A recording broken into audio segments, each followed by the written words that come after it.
Study IQ IAS, आपका selection हमारा mission. Authoritarian leaders of the world are masters of distraction. And Donald Trump is no different from these leaders. अगर आपने देखा होगा पिछले कुछ दिनों से डोनाल्ड ट्रंप ग्रीनलैंड के पीछे पड़े हुए हैं। ठीक उसी तरह से पिछले कुछ दिनों पहले वो वेनेजुएला के पीछे पड़े हुए थे, क्योंकि वेनेजुएला के अंदर ऑयल रिसोर्सेज बहुत ज़्यादा थे।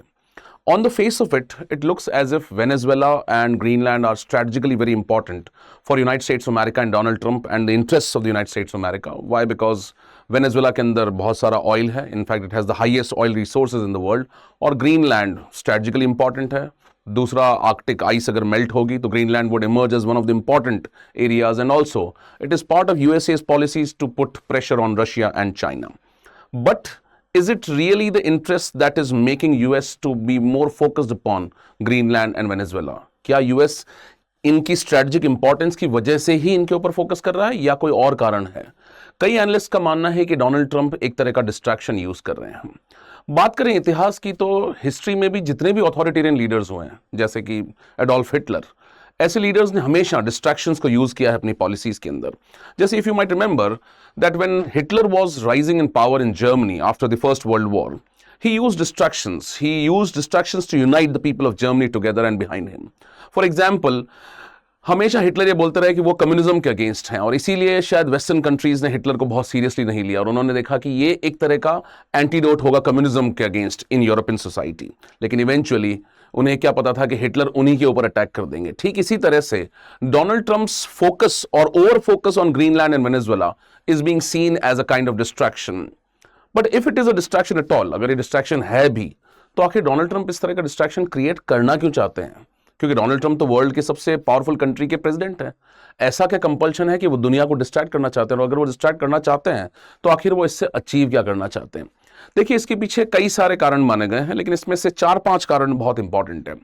सबसे पहला कारण उनके डिस्ट्रैक्शन क्रिएट करने का है उनके डोमेस्टिक इश्यूज, क्योंकि डोमेस्टिक इश्यूज किसी भी लीडर के लिए बहुत इंपॉर्टेंट होते हैं। If a leader is not able to manage his domestic issues properly, he can never be a powerful leader.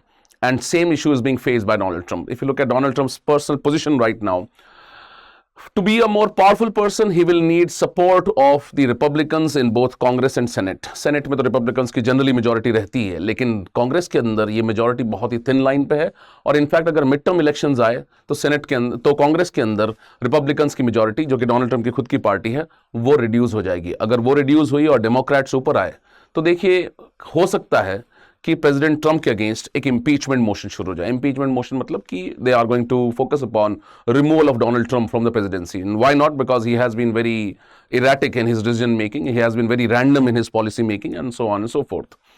पहला कारण तो यह है कि अगर रिपब्लिकन्स की मेजॉरिटी कम हो जाएगी तो हो सकता है डोनाल्ड ट्रंप के ऊपर इंपीचमेंट प्रोसीडिंग शुरू हो सकती है। तो इसमें डोनाल्ड ट्रंप क्या करेंगे? He is trying to focus on Greenland and Venezuela in order to unite a support amongst the locals, amongst the Americans, to support Donald Trump and his party Republicans. क्योंकि अगर brute majority नहीं हुई तो Donald Trump के intentions पूरे नहीं हो पाएंगे। दूसरा जो बहुत बड़ा कारण अमेरिकन पॉलिसी मेकर्स और अमेरिकन न्यूज़पेपर्स इसको बता रहे हैं, that is the Epstein file. And what is Epstein file? आपने देखा होगा कि एक क्रिमिनल इन्वेस्टिगेशन शुरू हुआ है, and in that criminal investigation a lot of discussion has been there about Donald Trump's involvement in the Epstein file, which is basically an island in which there was Jeffrey Epstein, जिन्होंने बहुत सारे criminal activities किए, और कई data ये suggest करते हैं कि डोनाल्ड ट्रंप ने लगभग 8 ट्रिप्स किए थे उस एप्स्टीन आइलैंड के ऊपर। अगर एप्स्टीन आइलैंड के ऊपर उन्होंने 8 ट्रिप्स किए थे तो हो सकता है डोनाल्ड ट्रंप का भी उसमें इन्वॉल्वमेंट हो। और कोई भी पॉपुलर लीडर अपना इमेज खराब नहीं करना चाहेगा। जैसे for example bill Clinton US के प्रेसिडेंट थे, और उनका जब कनेक्शन निकल के आया मोनिका लेविंस्की के थ्रू, मोनिका लेविंस्की के साथ उनके एक्स्ट्रा मैरिटल रिलेशंस की जब बात होने लगी, तो उनकी पॉपुलैरिटी को कहीं ना कहीं एक डैमेज सा हुआ था। अगर ये डैमेज हुआ था तो आप देखिए कि डोनाल्ड ट्रंप भी इससे बचे हुए नहीं है। अगर डोनाल्ड ट्रंप के अगेंस्ट इस तरह की चीज होती है तो हो सकता है ये उनकी पॉपुलैरिटी के लिए बहुत ही डेट्रीमेंटल हो लॉन्ग रन में। तो पहला कारण हो गया रिपब्लिकन्स की मेजॉरिटी रिडक्शन। सेकंड कारण हो गया डोनाल्ड ट्रंप का इन्वॉल्वमेंट एप्स्टीन फाइल के अंदर। तीसरा कारण अगर अपन बहुत ही क्लोजली वॉच करें कि why Donald Trump is using Greenland as a distraction, is because you might have seen Donald Trump कई दिनों से यूक्रेन के अंदर एक डील काटने की कोशिश कर रहे हैं। दूसरा, आप देख रहे होंगे कि यूरोप जनरली डोनाल्ड ट्रंप की बात को उतना सीरियसली नहीं ले रहा है। कहीं ना कहीं यूरोप जो है वो डोनाल्ड ट्रंप को साइडलाइन कर रहा है। तो एक तरह से आप देखिए, Donald Trump is putting pressure on Europe in order to acquire the Greenland, if Donald Trump acquires Greenland, or at least if he's pushing or putting some pressure on the Greenland, the European countries are feeling threatened. Why? Because it is a question against the NATO's unity, और जो countries NATO का part है उनको एक डर सा बन गया है कि अगर डोनाल्ड ट्रम्प हमारे ही अगेंस्ट आ सकते हैं तो फिर हम सिक्योर कैसे हुए। तो एक तरह का ये भी एक कयास लगा जा रहा है कि Donald Trump by focusing upon Greenland is trying to bargain or strike a deal with European countries, क्योंकि उनको लग रहा है कि अभी भी यूरोपियन कंट्रीज जो हैं वो ठीक से रशिया और चाइना से अपने लिंक्स को कट नहीं कर पाए हैं। क्यों? क्योंकि यूरोप अभी भी कहीं ना कहीं ऑयल एंड गैस पर डिपेंडेंट है रशिया के, और यूरोप के इंटरेस्ट में भी है कि वो एक ठीक ठाक रिलेशन बना के रखे रशिया के साथ में। Plus Europe is an ageing population, Europe is a stagnating economy, and in this situation Europe's reliance on China for its economic growth is extremely important from European consideration. अगर ऐसा है तो फिर डोनाल्ड ट्रम्प चाहते हैं कि क्यों ना यूरोप चाइना और रशिया से अपना कट करे टाइज, और इसके लिए वो ग्रीनलैंड पे प्रेशर क्रिएट कर रहे हैं ताकि यूरोपियन कंट्रीज को अपनी तरफ रैली कर सकें या फिर उनको यूएसए की लाइन में खड़ा कर सकें, और he wants to make the European countries fall in line with the United States of America's policy imperatives. And you might have seen many of the distracting policies of the United States of America or Donald Trump in the recent past. जैसा आपने देखा होगा कि Donald Trump हर बात पे, जब भी कोई कंट्री उनकी बात मानने के लिए तैयार नहीं होती, तो Donald Trump always gives this fear that I'm going to impose tariffs. And in a recent interview had said that he might impose even a tariff of about 500% on the Indian economy. तो बार बार वो कहीं ना कहीं डराने के लिए, negotiate करने के लिए, बार्गेन करने के लिए इस तरह की टैक्टिक्स का यूज करते हैं, और हो सकता है ग्रीनलैंड भी इस तरह का एक डिस्ट्रैक्शन हो जिससे कि यूरोप के ऊपर थोड़ा प्रेशर क्रिएट किया जा सके।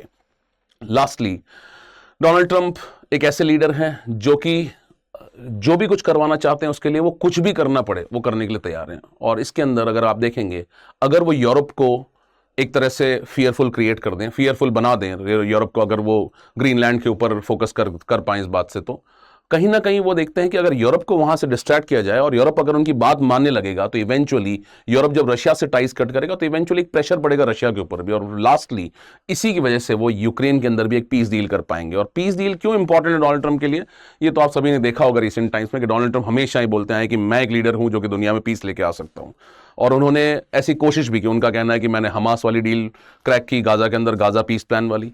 दूसरा उनका कहना है कि मैंने वेनेजुएला की इकोनॉमी को ऊपर ले आया हूं, और तीसरा उनका कहना है कि मैं यूक्रेन के अंदर भी पीस लेके आऊंगा। तो लार्जली इससे वो चाहते क्या है, he wanted a Nobel peace prize.